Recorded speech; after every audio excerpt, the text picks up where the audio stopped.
Teman-teman sekalian, salah satu yang menarik dalam tradisi filsafat Yunani adalah munculnya kaum sofis. Hari ini, sofis atau sofisme menjadi istilah yang terbuka yang bisa diatributkan kepada siapapun atau dituduhkan kepada siapapun secara peyoratif.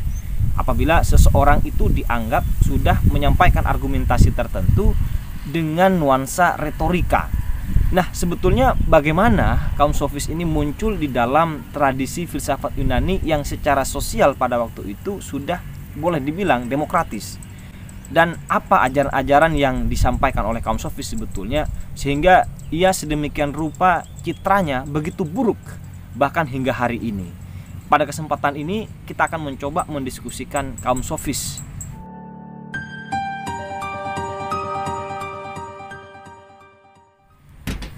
Pada tahun 480 sebelum Masehi, Athena berhasil mengalahkan Persia. Tidak hanya itu, Athena juga menguasai polis-polis yang berada di Yunani. Dalam keadaan demikian, orang-orang Athena merasa tidak perlu lagi kemampuan perang. Tetapi yang dibutuhkan adalah kemampuan meyakinkan masyarakat tentang kepemimpinan yang ada di Athena. Dalam nuansa itulah kaum sofis ini muncul sebagai sosok yang memberikan pengajaran kepada orang-orang Yunani, terutama kalangan muda, agar memiliki kemampuan persuasif, memiliki retorika yang mapan, sehingga di dalam menyampaikan kebijakan-kebijakan publik, dia dapat meyakinkan publik sepenuhnya. Jadi demokrasi Athena yang memberikan kesempatan yang setara kepada setiap publiknya, kepada setiap warganya, terutama yang laki-laki, itu mensyaratkan bahwa kemampuan setiap orang itu diukur dari bagaimana dia meyakinkan publik dengan cara penyampaian secara retoris. Terutama misalnya ketika ada forum-forum besar atau seperti sidang-sidang tertentu misalnya, di mana setiap orang diberikan kesempatan untuk adu argumentasi sebelum diputuskan oleh hakim yang jumlahnya ribuan, mana yang salah, mana yang benar. Maka tentu saja dalam keadaan itu kemampuan meyakinkan para warga itu menjadi suatu kunci, menjadi modal utama bagi siapapun yang ingin menjadi figur publik. Dalam keadaan itu memang saya kira kaum sofis ini yang ternyata mengajari anak-anak muda untuk belajar berretorika, belajar bagaimana meyakinkan publik memang sangat dibutuhkan. Sofis sendiri sebetulnya berasal dari kata sophos yang berarti kebijaksanaan. Sebetulnya nuansa awalnya dia positif barangkali ya.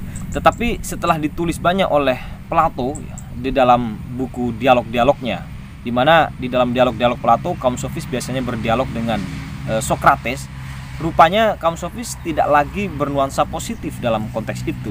Malah disebut kaum sofis inilah yang merusak mental kaum muda Athena, dianggap tokoh yang lebih mengedepankan kemenangan secara retoris tanpa mempedulikan persoalan etis, tanpa mempedulikan kebenaran-kebenaran yang lain. Di dalam mengajarkan retorika, kaum sofis ini memungut biaya kepada setiap pelajar yang ingin belajar. Persis seperti dunia pendidikan kita hari ini.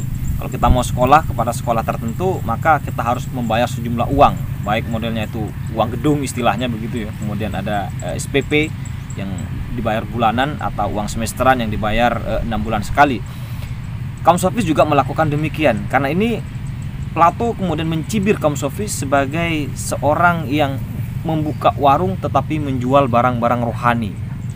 Karena memang pada waktu itu akademia, sekolah yang dibangun oleh Plato tidak memungut biaya, siapapun bisa belajar di situ. Begitu juga Lyceum, sekolah yang dibangun oleh Aristoteles juga tidak memungut biaya. Tetapi kaum sofis rupanya berbeda dengan dua sekolah ini. Menurut Bertrand Russell sebetulnya bisa dimaklumi apa yang dilakukan oleh kaum sofis, karena sebetulnya kaum sofis ini adalah orang yang berasal dari luar Athena. Dia bukan penduduk asli Athena. Dia tidak punya hak untuk memiliki tanah-tanah tertentu untuk membangun perusahaan-perusahaan lah kira-kira di situ ya.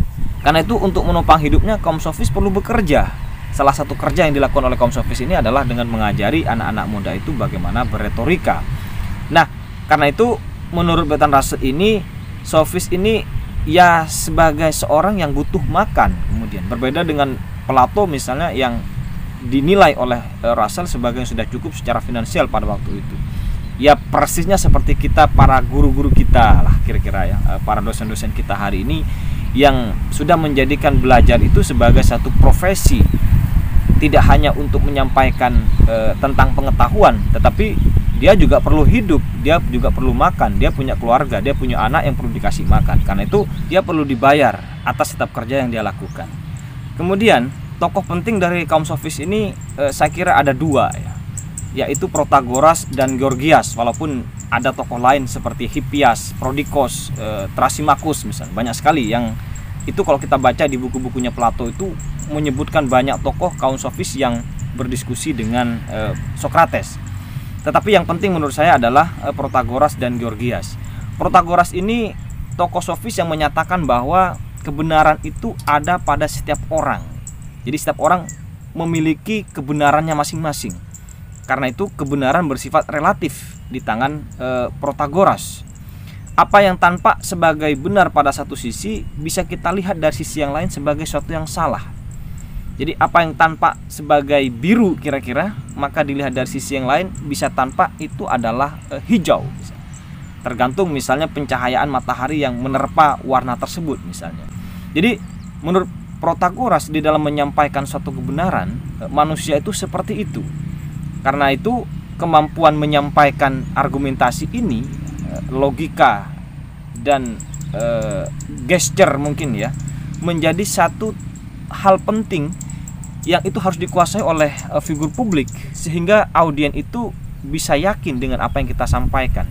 Jadi poinnya adalah bagaimana mereka yakin, bukan bagaimana kebenaran itu terungkap. Ini yang barangkali membuat Sokrates nanti sangat tidak setuju sekali dengan cara pandang kaum sofis. Sementara itu Gorgias memiliki pandangan bahwa realitas itu tidak ada. Sekalipun ketiadaan ini ada, maka ia tidak bisa diketahui. Sekalipun ketiadaan ini bisa diketahui, maka ia tidak bisa disampaikan. Jadi dalam hal ini Gorgias adalah nihilis.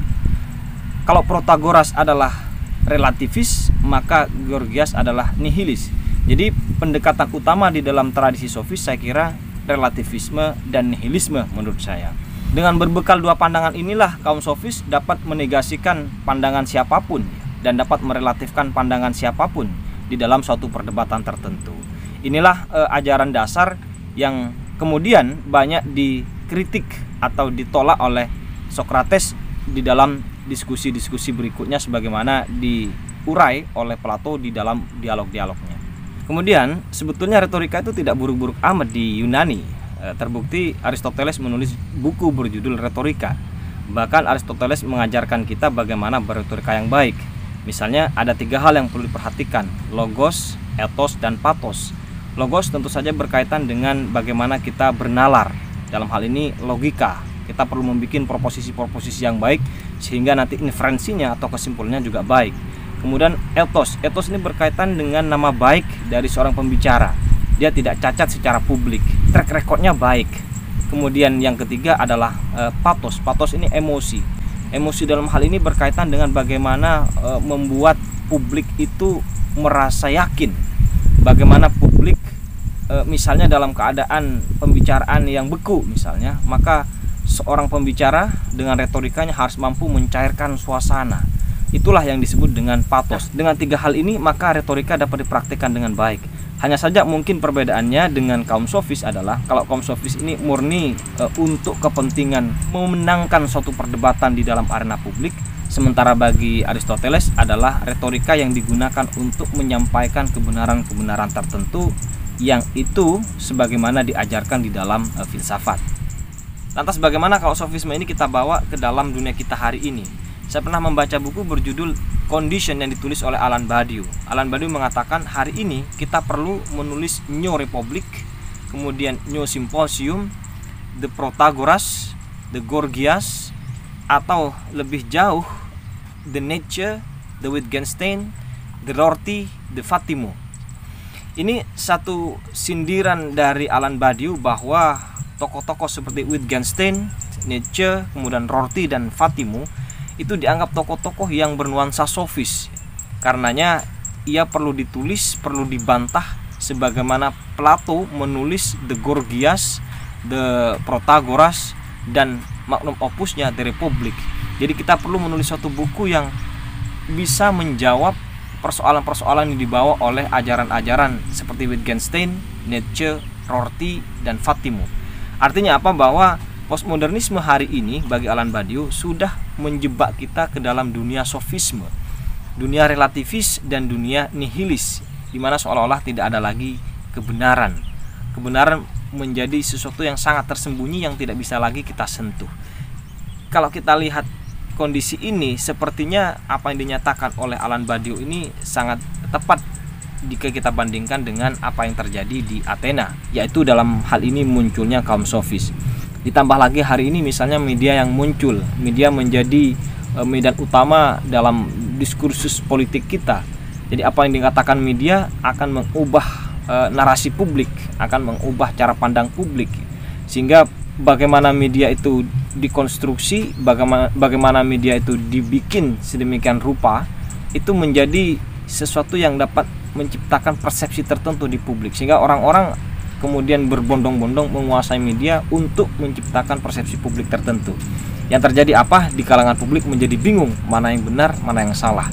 Inilah relativisme yang muncul di kalangan kita, yang sayangnya itu kita seperti diserbu oleh informasi yang demikian. Kalau kita buka handphone kita, maka kita akan selalu melihat berbagai informasi yang simpang siur demikian, bahkan yang berbau hoax. Inilah kondisi kita hari ini kalau kita coba bandingkan dengan kaum sofis pada waktu itu. Artinya apa? Bahwa sofisme, relativisme, dan nihilisme akan selalu muncul pada zaman-zaman tertentu dengan wujud yang berbeda-beda. Kita perlu menyikapi keadaan ini dengan lebih bijak dan menjadikan kaum sofis ini sebagaimana kaum sofis di Yunani. Kita tahu bahwa kaum sofis ini menjadi salah satu jembatan yang mengubah corak filsafat Yunani dari kosmosentris menjadi antroposentris. Kita tahu bahwa filsafat Prasokrates itu adalah filsafat yang berbicara banyak tentang kosmos, anasir-anasir alam, harmoni alam. Tetapi kemudian kaum sofis menjadi jembatan di mana kemudian para pemikir Yunani, terutama Sokrates dalam hal ini, sudah tidak lagi banyak membicarakan tentang kosmos, tetapi membicarakan tentang politik, membicarakan tentang etika, membicarakan ilmu pengetahuan, dan seterusnya. Artinya dalam kondisi itu kaum sofis sebetulnya menempatkan posisi yang positif. Dengan demikian hari ini kita bisa menjadikan sofisme itu demikian. Artinya untuk memperdalam apa yang kita yakini, apa yang kita anggap sebagai suatu kebenaran dengan skeptisisme yang dilahirkan oleh kaum sofis.